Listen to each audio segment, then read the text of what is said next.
ایمان پر فاطمہ یا الہی، ایمان پر فاطمہ یا الہی، ایمان پر فاطمہ یا الہی۔ الحمد للہ رب العالمین والصلاة والسلام علی سید المرسلین، اما بعد فاعوذ باللہ من الشیطان الرجیم، بسم اللہ الرحمن الرحیم، الصلاة والسلام علیک یا رسول اللہ وعلی آلک وصحابک یا حبیب اللہ، الصلاة والسلام علیک یا نبی اللہ وعلی آلک وصحابک یا نور اللہ، نویت سنت الاعتکاف۔ فرمان مصطفیٰ صلی اللہ تعالی علیہ وآلہ وسلم، نیت المؤمن خیر من عملہ، مسلمان کی نیت اس کے عمل سے بہتر ہے۔ اللہ کی رضا کے لیے، ثواب بڑھانے کے لیے آئیے کچھ اچھی اچھی نیتیں کر لیتے ہیں۔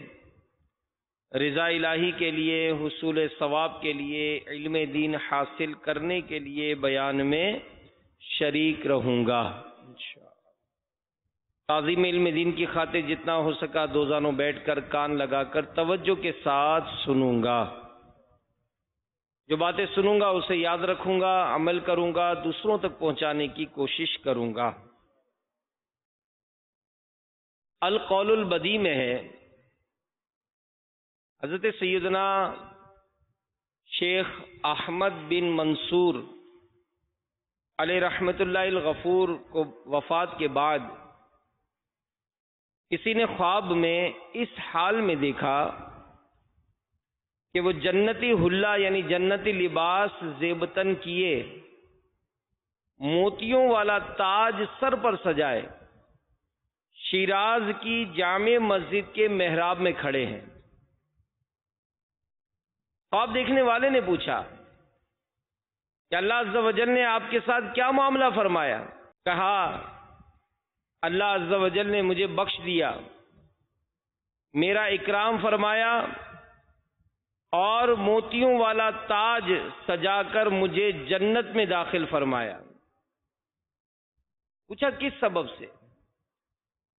فرمایا الحمدللہ عز و جل، میں محبوب رب الانام صلی اللہ علیہ وآلہ وسلم پر کثرت سے درود و سلام پڑھا کرتا تھا، یہی عمل کام آ گیا۔ صلو علی الحبیب صلی اللہ تعالی علی محمد وعلی آلہ وصحبہ وبارک وسلم، صلاۃ و سلام علیک یا سیدی یا سیدی یا رسول اللہ۔ امیر المومنین حضرت سیدنا عمر فاروق اعظم رضی اللہ تعالی عنہ، آپ کے دور کا واقعہ ہے کہ شاہ غسان یہ نیا نیا مسلمان ہوا تھا، اور اس سے سیدنا فاروق اعظم رضی اللہ تعالی عنہ کو بہت زیادہ خوشی ہوئی تھی، کیونکہ اس کے سبب اب اس کی رعایا کے ایمان لانے کی بڑی امید پیدا ہو گئی تھی۔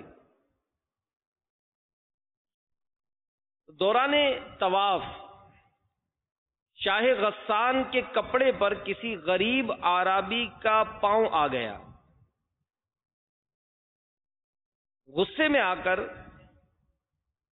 اس نے اس غریب شخص کو ایسا زوردار تھپڑ رسید کیا کہ اعرابی کا دانت شہید ہو گیا۔ اس نے سیدنا عمر فاروق اعظم رضی اللہ تعالی عنہ کی بارگاہ میں فریاد کی۔ شاہ غسان سے پوچھا گیا تو اس نے کہا کہ جی میں نے مارا ہے اس کو۔ تو فاروق اعظم رضی اللہ تعالی عنہ نے مدعی یعنی اس مظلوم اعرابی سے فرمایا کہ آپ شاہ غسان سے قصاص یعنی بدلہ لے سکتے ہیں۔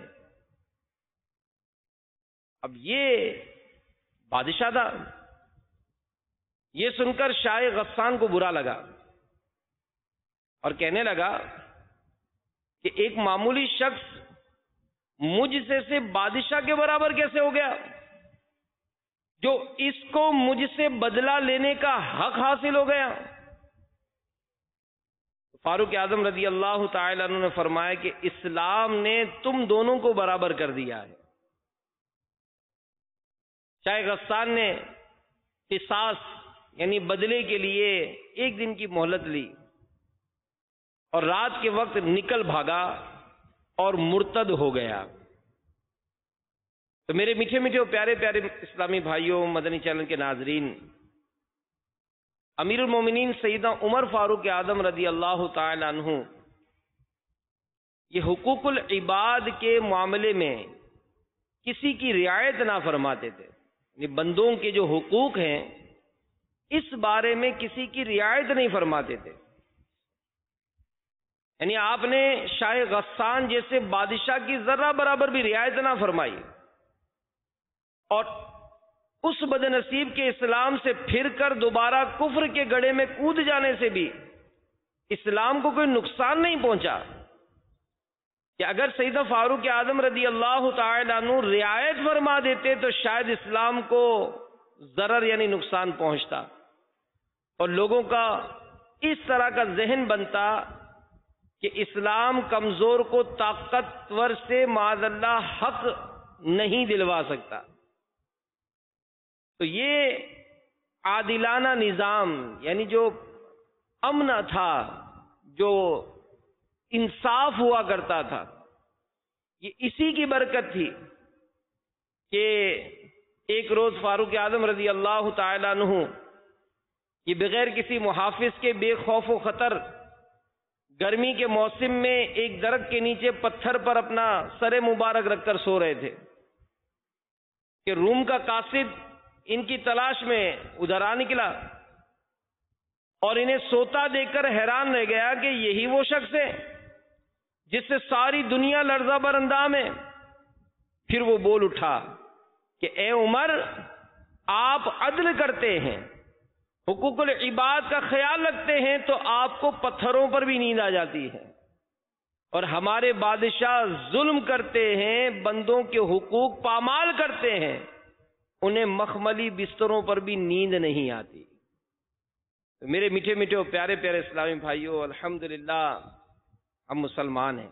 الحمدللہ کئی الحمدللہ ہیں، الحمدللہ ہم مسلمان ہیں. ہمارا دین اسلام یہ کتنا عظیم ہے کہ اس نے تمام لوگوں کو حقوق اللہ کے حقوق کی بجا آوری کے ساتھ ساتھ حقوق العباد کی ادائیگی کا بھی حکم ارشاد فرمایا ہے. یعنی چاہے کوئی بادشاہ ہو یا فقیر ہو، حقوق کی ادائیگی کے حوالے سے سب کو ایک صف میں کھڑا کر دیا ہے. اور یاد رکھیے کہ حقوق اللہ اور حقوق العباد یعنی اللہ کے حقوق اور بندوں کے حقوق، یہ دونوں ایسی چیزیں ہیں جن کا خیال رکھنا یہ بہرحال بہت ضروری ہے، اور ان میں سے کسی ایک سے بھی غفلت برتنا یہ دین و دنیا کے نقصان کا باعث ہے. افسوس آج کل ان دونوں سے غفلت برتی جا رہی ہے. بندوں کے حقوق کی ادائیگی کے حوالے سے دیکھا جائے تو مسلمان اپنے انجام سے بے خوف ہو کر زیادتی کرنے، ظلم کرنے، دھمکیاں دیکھ کر لوگوں سے رقم کا مطالبہ کرنے، ان کے مال و جائیداد پر قبضہ کرنے، چوری، ڈکیتی، دہشت گردی، قتل و غارت گری جیسے گناہوں میں مبتلا ہو کر نہ جانے کس کس طرح سے اپنے مسلمان بھائیوں کے حقوق طلب کر رہا ہے.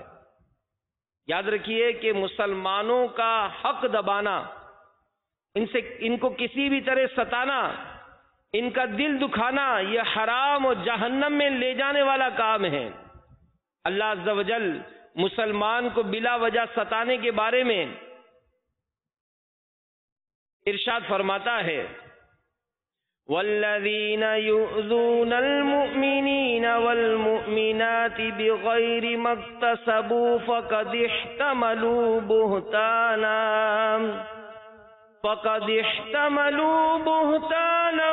وإثما مبینا. اور جو ایمان والے مردوں اور عورتوں کو بے کیے ستاتے ہیں انہوں نے بہتان اور کھلا گناہ اپنے سر لیا، اور جو اس گناہ میں مبتلا ہوا توبہ نہ کی، حقوق العباد کا معاملہ تو علماء فرماتے ہیں کہ صرف توبہ سے معافی نہیں ملے گی، بندے سے بھی معاف کرانا ہوگا۔ تو جو اس گناہ کا مرتکب ہوا پھر توبہ بھی نہ کی تو وہ عذاب نار کا مستحق و حقدار ہوا۔ چنانچہ ارشاد ہوتا ہے ان الذين فتنوا المؤمنين والمؤمنات ثم لم يتوبوا فلهم عذاب جہنم۔ ترجمہ کنز الایمان کہ بے شک جنہوں نے ایذا دی مسلمان مردوں اور مسلمان عورتوں کو پھر توبہ نہ کی تو ان کے لیے جہنم کا عذاب ہے۔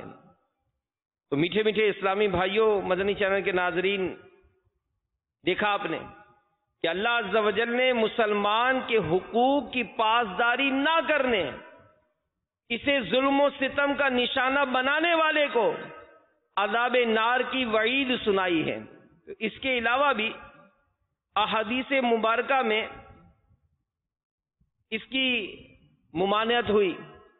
چنانچہ میرے شیخ طریقت امیر اہل سنت اس ضمن میں اپنے رسالے ظلم کا انجام میں ارشاد فرماتے ہیں کہ حقوق العباد کا معاملہ یہ بڑا نازک ہے، مگر آج کل باقی کا دورہ ہے، عوام تو کجا خواص کہلانے والے بھی عموماً اس کی طرف سے غافل رہتے ہیں۔ غصے کا مرض عام ہے، اس کی وجہ سے اکثر خواص بھی لوگوں کی دل آزاری کر بیٹھتے ہیں اور اس کی طرف بالکل توجہ نہیں ہوتی کہ کسی مسلمان کی بلا وجہ شرعی دل آزاری گناہ، حرام اور جہنم میں لے جانے والا کام ہے۔ میرے آقا اعلی حضرت رحمت اللہ تعالی علیہ فتاوی رضویہ شریف جلد 12 صفحہ 342 میں طبرانی شریف کے حوالے سے نقل کرتے ہیں کہ سلطان دو جہان صلی اللہ تعالی علیہ وآلہ وسلم کا فرمان عبرت نشان ہے، یعنی جس نے بلا وجہ شرعی کسی مسلمان کو ایذا دی اس نے مجھے ایذا دی، اور جس نے مجھے ایذا دی اس نے اللہ عز و جل کو ایذا دی۔ تو اللہ و رسول عز و جل و صلی اللہ تعالی علیہ وآلہ وسلم کو ایذا دینے والوں کے بارے میں ہم نے ابھی آیت سنی، پارہ 22 سورۃ الاحزاب میں ارشاد ہوا کہ بے شک جو ایذا دیتے ہیں اللہ عز و جل اور اس کے رسول کو، ان پر اللہ عز و جل کی لعنت ہے دنیا اور آخرت میں، اور اللہ عز و جل نے ان کے لیے ذلت کا عذاب تیار کر رکھا ہے۔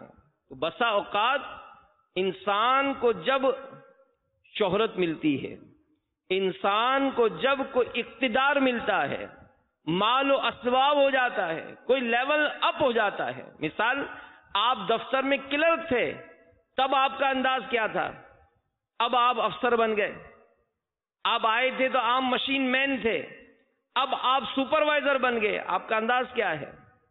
آپ گھر میں والد صاحب کے بعد چلیں گھر کے سرپرست ہو گئے، آپ کا انداز کیا ہے؟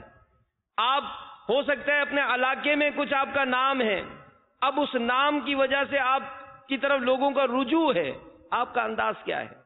یعنی جو جس حیثیت میں لوگوں کی لیڈنگ پوزیشن پر آتا ہے وہ غور کرے۔ دعوت اسلامی کے جملہ جو ذمہ داران بنتے ہیں، وابستگان ہو جاتے ہیں، تو ہم سب غور کریں کہ ہم سب کا بھی انداز کیا ہوتا ہے کہ اگر کسی مسلمان کی بھی بلا وجہ شرعی دل آزاری کر بیٹھے، دل آزاری کرنا یہ صرف مال چھیننے کی وجہ سے نہیں ہو جاتا ہے کہ جناب اس کا مال چھینا تو جناب اس کا دل دکھا ہے، اس کو تھپڑ مارا اس کا دل دکھا ہے، نہیں، ہو سکتا ہے کسی کو گھورنے سے دل ٹوٹ جائے، ہو سکتا ہے کہ ایک جملہ تنزیہ کہنا ہی اس کا دل توڑ دے، ہو سکتا ہے کہ اس کے کسی عیب کا ہی تذکرہ کرے، او ٹھنگو، او لمبو، کیا اس کا دل نہیں دکھتا ہوگا؟ آپ نے اس کی مذاق اڑا دی، یا یہ تو عورتوں والی چال چلتا ہے، یہ ہنسی مذاق کرنا دوستوں گیدرنگ میں ہو جاتا ہے، 4-5 جنے مل کر کسی ایک کو ٹارگٹ بناتے ہیں، اس کا دل دکھاتے ہیں، اب وہ سب کے سامنے کھسیانی ہنسی ہنس رہا ہے، ہم کہہ رہے ہیں کہ دیکھو کیسا مزہ آیا، آپ کو مزہ آیا، لیکن اس کا دل جو ٹوٹا، تو بلا وجہ شرعی کسی کی دل آزاری کر بیٹھے تو آپ کا چاہے اس سے کیسا ہی قریبی رشتہ ہو، جی ہاں، آپ چاہے بڑے بھائی ہیں، آپ والد ہیں، آپ شوہر ہیں، آپ سسر ہیں، کتنے ہی بڑے مرتبے کے مالک ہیں، چاہے آپ صدر ہیں یا وزیر ہیں، استاد ہیں یا پیر ہیں، مؤذن ہیں یا امام و خطیب ہیں، جو کچھ بھی ہیں، بغیر شرمائے توبہ بھی کیجئے اور اس بندے سے معافی مانگ کر اس کو راضی بھی کر لیجئے، ورنہ جہنم کا عذاب برداشت نہیں ہوگا۔ ہماری طرف لوگ ملنے آتے ہیں، جی ہاں، لوگ ملنے آتے ہیں، اب ہم اگر ملتے وقت ہم نے یہ دیکھا کہ ابتداً 2-4 شخصیات ہیں، ان سے تو بڑی گرم جوشی سے ملاقات کر لی، یہ پیچھے جو عام غریب آدمی ہے، کیا اس سے ہاتھ ملانے میں ایسی گرم جوشی ہوتی ہے؟ آپ دفتر میں آتے ہیں، آپ کا مینیجر آپ کو ویلکم کرتا ہے، بڑے مسکرا کر آپ اس سے ہاتھ ملاتے ہیں، سلام دعا کرتے ہیں، اس کی خیریت پوچھتے ہیں۔ جو آپ کا غریب ڈرائیور ہے، کیا کبھی اس سے آپ نے پوچھا؟ آپ کے جو باغ کا مالی ہے، کیا آپ نے کبھی اس سے پوچھا؟ وہ بھی تو آپ سے تعلق رکھتا ہے۔ جو آپ کا چوکیدار ہے، کیا اس سے کبھی آپ نے تعلق رکھا؟ یا ان کو غریب آدمی سمجھ کر 2 کوڑی کا کر دیتے ہیں؟ بات بات پر جھاڑنا یہ ہمارا معمول بن جاتا ہے۔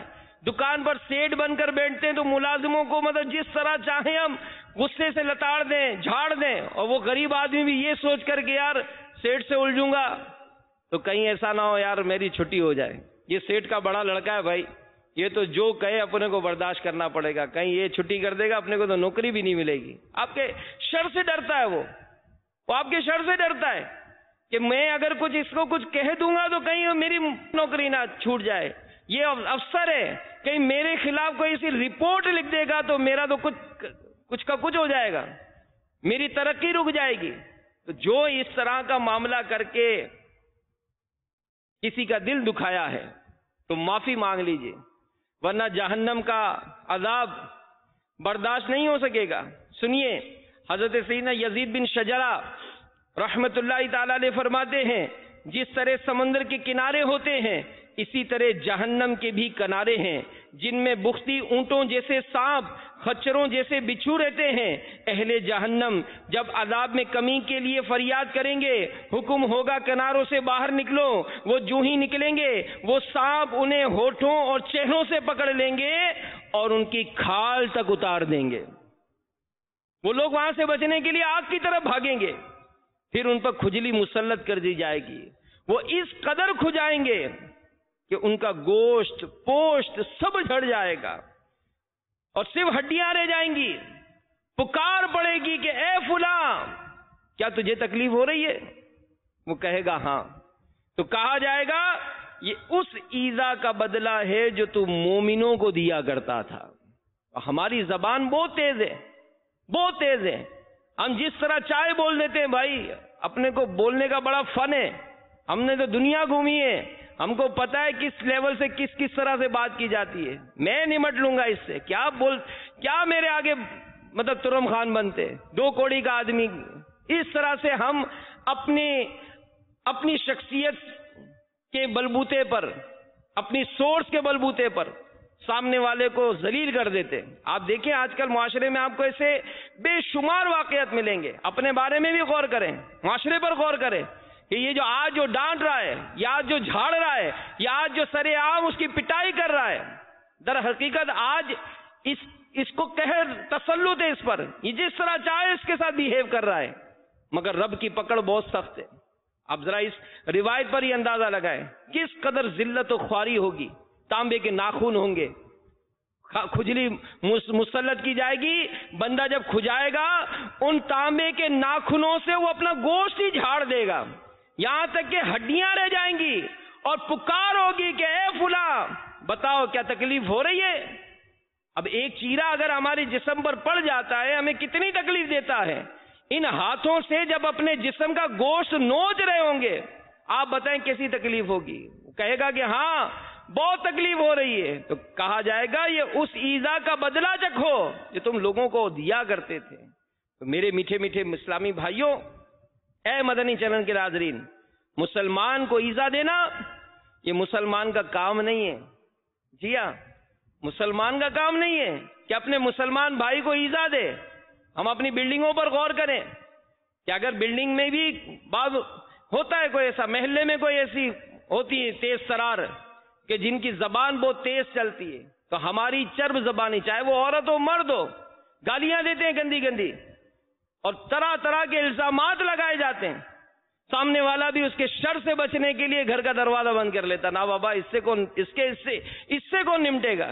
مارکیٹ میں ایسے لوگ ہوتے ہیں کہ جو اپنی مطلب وہ سمجھتے کہ اپنی اصل چہرہ جب دکھاتے تو سامنے والا تو سہم جاتا ہے کہ یار یہ اتنا معزز آدمی بنتا ہے اور یہ ایسا خوفناک ہے، اس قدر اس کی زبان چلتی ہے. یعنی آدمی زبان کے شر سے بچتا ہے اس سے.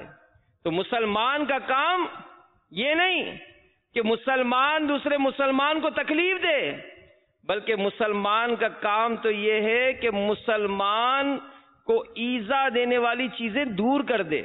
چنانچہ امام مسلم بن حجاج قشیری علیہ رحمت اللہ القوی صحیح مسلم میں نقل کرتے ہیں کہ تاجدار مدینہ صلی اللہ تعالی علیہ وآلہ وسلم کا فرمان باقرینہ ہے کہ میں نے ایک شخص کو جنت میں گھومتے ہوئے دیکھا کہ جدھر چاہتا ہے نکل جاتا ہے. کیوں؟ کہ اس نے اس دنیا میں ایک ایسے درخت کو راستے سے کاٹ دیا تھا جو لوگوں کو تکلیف دیتا تھا. تو مسلمان اگر مسلمان کی خیر خواہی کرتا ہے، غمخواری کرتا ہے، اس کے ساتھ اچھا سلوک سے پیش آتا ہے، تو یہی اسلام کا حسن ہے. بلکہ ہمارے اسلاف اور بزرگان دین یہ تو غیر مسلموں کے ساتھ اچھا سلوک کرتے تھے کہ ان کے اعلیٰ اخلاق دیکھ کر وہ غیر مسلم جو ہے وہ مسلمان ہو جاتے تھے. اور آج ہم اگر بے دھیانی میں کسی کا پاؤں ہمارے پاؤں پہ پڑ جائے بس میں، اندھا ہے کیا، نظر نہیں آتا ہے، اور اسی طرح اترتے چڑھتے اگر کسی کا دھکا لگ جائے تو اس کا تو بے دھیانی میں دھکا لگا ہوگا، ہم تو دونوں ہاتھوں سے اس کو دھکا دیتے ہیں اور بیچارہ بعض اوقات کبھی گر جاتا ہے، کبھی کچھ ہو جاتا ہے. یعنی ہمارا کہ نا لڑائی کا ہم تو سمجھے موقع ڈھونڈتے ہیں، سامنے والے کو ذلیل کرنے کا ہم موقع ڈھونڈتے ہیں کہ یار کسی طرح اس کو دو کوڑی کا کر دوں، یہ آدمی مطلب اسی لائق ہے. لیکن جب کبھی اصل بات کھلتی ہے تو ہمیں شرمندگی ہوتی ہے. کہتے ہیں کہ ایک مرتبہ ایک شخص ٹرین میں سوار ہوا، اس کے ساتھ اس کے 4 بچے بھی تھے. اب ٹرین میں سوار ہو کر وہ شخص ٹرین میں کھڑکی کی طرف جا کر بیٹھ گیا اور کھڑکی کی طرف منہ کر کے بیٹھا رہا. اب بچے بچے ہوتے ہیں، انہوں نے اس ڈبے میں جو ہے وہ چھل کود شروع کر دی، یہاں تک کہ اب ٹرین چلنا شروع ہوئی، پیسنجر اور بھی آ گئے تھے، ڈبہ بھر گیا تھا. اب کوئی بچہ اوپر چڑھ رہا تھا، کوئی نیچے کود رہا تھا، کبھی اس سامان کو کوئی کھینچتا، کبھی اس کو کھینچتا، کبھی ایک کو مارتا، کبھی 2 کو مارتا. لوگ بڑے حیران تھے کہ یار یہ آدمی اپنے بچوں کو لے کر آیا ہے، بجائے اپنے بچوں کو سنبھالتا یہ ان کو آزاد چھوڑ دیا. اب جن بچوں کی جب شرارت بڑھ گئی، ہوتا ہے نا کہ بعض ہر کوئی ہمت نہیں کرتا ہے، لیکن بعض ہوتے ہیں یار میں پوچھتا ہوں اس سے کیا آدمی ہے یہ. اس نے جا کر اس کا کندھا پکڑ کر ہلایا اور کہا کہ بھائی تیرے بچے مصیبت ہیں، اپنے بچوں کو تو سنبھالو. اب اس طرح سے اس نے شور کے انداز میں جب اس کو کندھا ہلایا تو وہ شخص جو کھڑکی کی طرف دیکھ رہا تھا اس نے مڑ کر اس کی طرف دیکھا، اس نے دیکھا کہ اس کی آنکھوں سے آنسو جاری تھے اور رو رہا تھا. کہنے لگا کہ یہ میرے بچے ہیں 4، آج صبح ان کی ماں کا انتقال ہو گیا ہے اور میں ان بچوں کو ان کے ماں کے جنازے میں لے کے جا رہا ہوں، میرے اندر ہمت نہیں ہے ان کو سمجھانے کی، آپ ہی سمجھا لو. اب جیسے وہ سب افراد نے سنا نا کہ یہ اتنا بیچارہ آدمی کہ یہ جو اپنے بچوں کو دھیان نہیں دے رہا، اصل میں وجہ یہی ہے کہ اس کے بیوی کا انتقال ہو گیا، یہ بچے آج یتیم ہو گئے. تو اب ان بچوں پر سب کو پیار آنے لگا. تو ہم بھی بسا اوقات سامنے کی والے کی کوئی معاملہ دیکھتے نہیں ہیں کہ آخر یہ اس کا ریزن کیا ہوا، یہ کیوں اس کے وجہ اس سے یہ خطا سرزد ہو گئی، کیوں اس سے یہ غلطی سرزد ہو گئی، ہم معلوم نہیں کرتے. بس اگر ہمیں بولنے کا موقع ہو، ہمیں جھاڑنے کا موقع ہو، ہمیں دل آزاری کرنے کا موقع ہو تو معاذ اللہ ہم پیچھے نہیں رہتے. اللہ ہماری خطاؤں کو معاف فرما دے. اور آج تک ہم نے جن کے دل دکھائے ہیں اللہ سب کی بے حساب مغفرت فرما دے، سب کو ہم سے راضی کر دے، سب کو بے حساب جنت میں داخلہ عطا فرما دے. تو بہرحال میرے میٹھے میٹھے پیارے پیارے اسلامی بھائیوں، ہمارے پیارے آقا صلی اللہ تعالی علیہ وآلہ وسلم کی سیرت کا اگر مطالعہ کرتے ہیں تو نبی پاک علیہ الصلوۃ والسلام یہ اپنے اسوہ حسنہ کے ذریعے حقوق العباد کی ادائیگی کا کیسی تربیت عطا فرماتے ہیں. چنانچہ ایک روایت میں تو یہ بھی ہے، نبی پاک علیہ الصلوۃ والسلام نے اجتماع عام میں اعلان فرمایا کہ اگر میرے ذمے کسی کا قرض آتا ہو، اگر میں نے کسی کی جان و مال و آبرو کو صدمہ پہنچایا ہو تو میری جان و مال و آبرو حاضر ہے، اس دنیا میں بدلہ لے لے. تم میں سے کوئی یہ اندیشہ نہ کرے کہ اگر کسی نے مجھ سے بدلہ لیا تو میں ناراض ہو جاؤں گا، یہ میری شان نہیں ہے. مجھے یہ امر بہت پسند ہے کہ اگر کسی کا حق میرے ذمے ہے مجھ سے وصول کر لے یا مجھے معاف کر دے. پھر فرمایا اے لوگوں، جس شخص پر کوئی حق ہو اسے چاہیے کہ وہ ادا کرے اور یہ خیال نہ کرے کہ رسوائی ہوگی، اس لیے کہ دنیا کی رسوائی آخرت کی رسوائی سے بہت آسان ہے. تو آج کسی کا مال کھایا، ٹھیک ہے، وہ آپ کے شر سے بچنے کے لیے ڈر سے آپ کو فون بھی نہیں کرتا ہے، آپ نے اس کی جائیداد ہتھیا لی، کسی طرح بھی حساب کتاب بنا کر آپ نے اپنے نام پراپرٹی کر لی، وہ نہیں روک سکتا آپ کو. لیکن سوچیں، غور کریں کہ مرنے کے بعد کیا ہوگا. آخرت میں جب حساب کتاب کا معاملہ ہوگا تو پھر معاملہ کیسے بنے گا. تو نبی پاک علیہ الصلوۃ والسلام کی سیرت میں ایسے کئی واقعات ہیں کہ سرکار علیہ الصلوۃ والسلام نے تربیت فرمائی. ایک غزوے کے موقع پر، ایک روایت کا خلاصہ ہے کہ غزوے کے موقع پر سرکار مدینہ صلی اللہ تعالی علیہ وآلہ وسلم صفیں درست فرما رہے تھے. ایک صحابی رضی اللہ تعالی عنہ بار بار صف سے آگے نکل جاتے. سرکار علیہ الصلوۃ والسلام ارشاد فرماتے کہ صف میں شامل ہو جاؤ. ایک مرتبہ جب آگے نکلے تو سرکار علیہ الصلوۃ والسلام کے ہاتھ میں چھڑی تھی، تو آپ نے چھڑی چبوئی اور فرمایا کہ اے سواد، صف میں شامل ہو جاؤ. وہ صف میں شامل ہو گئے. تھوڑی دیر کے بعد پھر نکل آئے. عرض کی یا رسول اللہ صلی اللہ علیہ وآلہ وسلم، آپ نے ارشاد فرمایا کہ حقداروں کو ان کے حقوق دلوائے جائیں گے. آپ نے مجھے چھڑی چبوئی ہے، میں اپنا حق طلب کرتا ہوں، میں آپ سے بدلہ لینا چاہتا ہوں. اب علماء فرماتے ہیں کہ سرکار علیہ الصلوۃ والسلام نے یہ ارشاد نہیں فرمایا کہ میں اپنا کام کر رہا تھا یا ابھی جنگ کا موقع ہے بعد میں بدلہ لے لینا. اسی وقت چھڑی عطا فرما دی اور فرمایا کہ ہاں آؤ بدلہ لے لو. انہوں نے عرض کی کہ آپ نے جب مجھے چھڑی چبوئی تھی میں نے چادر نہیں اوڑھی تھی، آپ نے چادر اوڑھی ہوئی ہے، اس سے اتاریے پھر میں بدلہ لوں گا. نبی پاک علیہ الصلوۃ والسلام نے اپنی چادر شریف اتاری. جیسے ہی چادر شریف اتاری، ان صحابی رضی اللہ تعالی عنہ نے چھڑی کو ایک طرف رکھا اور جا کر سرکار کے جسم اقدس سے چمٹ گئے، چومنے لگے. عرض کی یا رسول اللہ صلی اللہ علیہ وآلہ وسلم، میری کیا مجال کہ میں آپ سے بدلہ لوں؟ ارے میں تو اپنی جان آپ پر نچھاور کرنے حاضر ہو گیا ہوں. اس جنگ کے موقع پر اگر مجھے شہادت نصیب ہوئی، میرا جسم آپ کے جسم کو چھو چکا ہوگا تو میرا ایمان ہے کہ جہنم کی آگ بھی مجھے نہیں چھوئے گی. تو یہ سرکار علیہ الصلوۃ والسلام کی سیرت سے ہمیں درس ملتا ہے. صحابہ کرام علیہم رضوان کا انداز دیکھیے. عثمان غنی رضی اللہ تعالی عنہ نے ایک مرتبہ اپنے غلام سے فرمایا کہ میں نے ایک مرتبہ تیرا کان مروڑا تھا، اس لیے تو مجھ سے بدلہ لے لے. ایک واقعہ کسی نے لکھا، ایک سلطان ملک شاہ، ایک بادشاہ گزرا ہے، ایک مرتبہ شکار کے لیے روانہ ہوا. اب شکار کے لیے روانہ ہوا تو شکار تلاش کر رہے تھے. اب اس کے جو کارندے تھے ان کو راستے میں شکار تو ملا نہیں، گائے نظر آئی. انہوں نے اس کو پچھاڑا اور ذبح کر دیا. اس کی بوٹیاں ووٹیاں بنائی، کباب بنائے، خود بھی کھائے، سلطان کو بھی کھلائے. وہ گائے ایک بڑھیا کی تھی.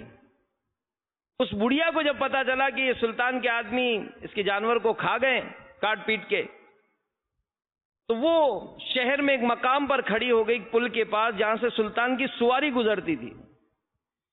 تو جیسے ہی سلطان کی سواری گزری، اس بڑھیا نے آواز لگائی کہ اے سلطان ملک شاہ، تیرے آدمی میری گائے پکڑ کر کھا گئے، تو بتا اس کا بدلہ دنیا کے اس پل پر دے گا یا پل صراط پر دے گا؟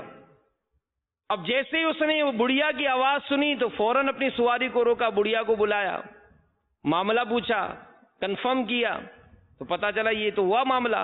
اس نے اس ایک جانور کے بدلے 70 جانور اس بڑھیا کو دیے، اس کو خوش کر کے روانہ کر دیا۔ جب اس کا انتقال ہوا، کسی نے خواب میں دیکھ کر پوچھا کہ سلطان ملک شاہ تیرے ساتھ کیا معاملہ ہوا؟ کہنے لگا میں نے دنیا میں ہی اس بڑھیا کو راضی کر لیا تھا، اللہ بھی مجھ سے راضی ہو گیا۔ تو ہم غور کریں، جب مذہبی ماحول نہیں ہوتا تو پھر ہم نے بھی بہت سارے کارنامے کیے ہوتے ہیں۔ کبھی سبزی لینے گئے تو پتا چلا کوئی ٹماٹر آگے پیچھے کیا تھا، کبھی راہ چلتے چلتے کسی چنے بیچنے والے کے یہاں مٹھی بھر لی تھی، کوئی ایسی چیز ہم نے بھی اٹھا کر کھا لی تھی، کوئی بڑے میاں ہمارے یہاں کوئی چیز بیچنے آتے تھے، ان کو پیسے لینے دینے میں ہم نے گڑبڑ کر دی تھی، فلاں گاڑی میں سفر کرتے تھے تو ہم تو ادھر ادھر چھپ جاتے تھے، وہ کنڈکٹر ہم چلا جاتا تو پھر ہم نکل آتے تھے، بغیر ٹکٹ کے ہم نے سفر کیے بہت سارے۔ کبھی مسجد میں گئے تو جناب جو نئے چپل نظر آئے پسند آئے تو ہم نے وہ اٹھا لیے، کبھی ہمارے کوئی لے گیا تو ہم نے کسی کے لے لیے۔ اس طرح کے بہت سارے ایسے مسائل ہوتے ہیں کہ جس میں ہم بسا اوقات رعایت نہیں کیے، ہم نے بہت ساری خطائیں کی ہیں، کتنوں کو جھاڑا تھا، کتنوں کو ڈانٹا تھا، کتنوں کی ہنسی مذاق کی تھی، اب یاد کرتے ہیں۔ پھر قبلہ امیر علیہ سنت دامت برکاتہم عالیہ، یہ تو ہم اطراف کا سوچتے ہیں، گھر کا معاملہ کہ ہمارے بچے پیدا ہوئے، ان کے کتنے حساب کتاب کے پیسے تھے، تو ان کا حساب کتاب ہم نے تو رکھا ہی نہیں، ہم کو تو پتہ ہی نہیں تھا کہ نابالغ کی چیزیں نابالغ کی ہی ہوتی ہیں، کسی کو دے نہیں سکتے۔ ہم تو بڑے کے لباس، وہ بڑا ہوا تو اس کا لباس چھوٹے کو دے دیا، تو جناب اس کی چیز تو اس کو کھلا دی، اس کے پیسے تو اس کو دے دیے، اس کی رقم ہوئی تو وہ ہم نے خرچ کر دی۔ پھر اگر اپنے شادی شدہ ہے تو بچوں کی امی کے معاملات، تو جہیز تو اس کا ہے، ہم نے کتنی چیزیں اس کی بغیر پوچھے استعمال کر لی، کتنی چیزوں پر ہم نے تصرف کیا، کتنی چیزیں ہم سے ٹوٹ گئیں۔ گھر کا معاملہ دیکھتے تو بہت سارے معاملات ہوتے ہیں، بھائی بہن کا معاملہ آتا ہے، والد صاحب اگر دنیا سے چلے گئے، وراثت کی تقسیم کے مسائل ہے، معاملات ہے۔ اگر بندہ ایک فہرست بنانا چاہے تو کیا کبھی ایسا ذہن ہے کہ ہم نے کوئی ایسی لسٹ بنائی ہو کہ یار میری زندگی کے آخر وہ کون سے ایسے معاملات ہیں جس کو میں اچھا کہتا ہوں؟ اور آج جب میں مدنی چینل دیکھتا ہوں، آج جو مبلغین کے بیانات سنتا ہوں، تو ایک طویل فہرست ہوتی ہے کہ جس میں تو میرے کو بہت سارا حساب دینا ہے۔ ان حساب کتاب کا کیا ہوگا؟ اور اسلاف کا انداز دیکھیں کہ ان کے بارے میں اگر کوئی ایسا معاملہ ہوتا کرتے کیا تھے۔ ایک مرتبہ عبداللہ بن مبارک رحمت اللہ تعالی علیہ یہ ملک شام کے لیے چند روز مقیم ہوئے، وہاں احادیث مبارکہ لکھتے رہے۔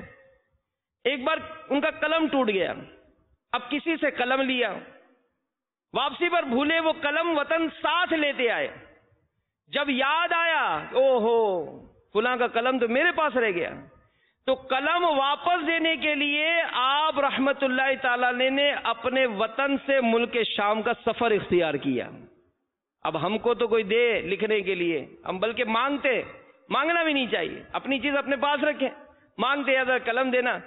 اب قلم تو دیا اس نے لکھنے کے لیے، اور ہم نے بھی پھر سجا لیا اپنے پاس کہ میرا ہے، تو چلو آپ نے بھولے سے لیا، لیکن گھر جا کر جب دیکھا کہ ہو قلم دوسرے کا آ گیا، کم سے کم اس کو SMS کر دیں یار آپ کا قلم میرے پاس آ گیا۔ امیر علیہ سنت کے بارے میں ہمارے حاجی شاہد صاحب فرماتے ہیں کہ ایک مرتبہ جامعۃ المدینہ کے ایک طالب علم تھے، تو کوئی کتاب ان کی امیر علیہ سنت کے پاس رہ گئی۔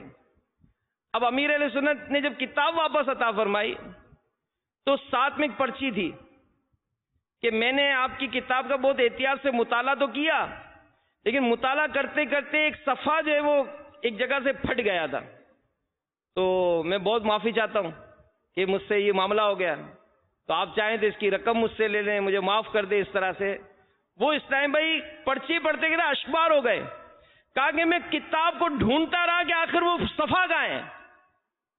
وہ پھٹا بھی اس طرح تھا کہ ملا ہی نہیں ان کو کہ پھٹا کہاں سے، لیکن امیر علیہ سنت کو پتا تھا کہ کہاں سے پھٹا ہے، معافی مانگ رہے۔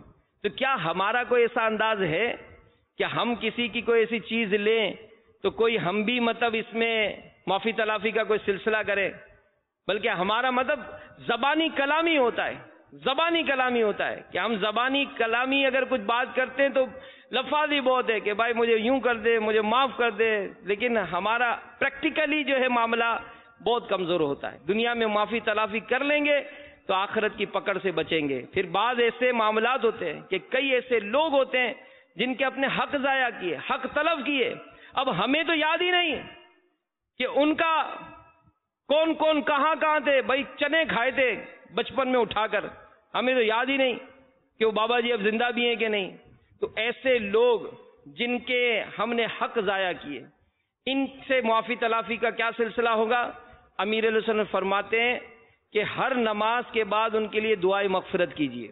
مثلا ہر نماز کے بعد اس طرح کہنے کا معمول بنا لیجئے کہ یا اللہ میری اور آج تک میں نے جن جن مسلمانوں کی حق تلفی کی ان سب کی مغفرت فرما۔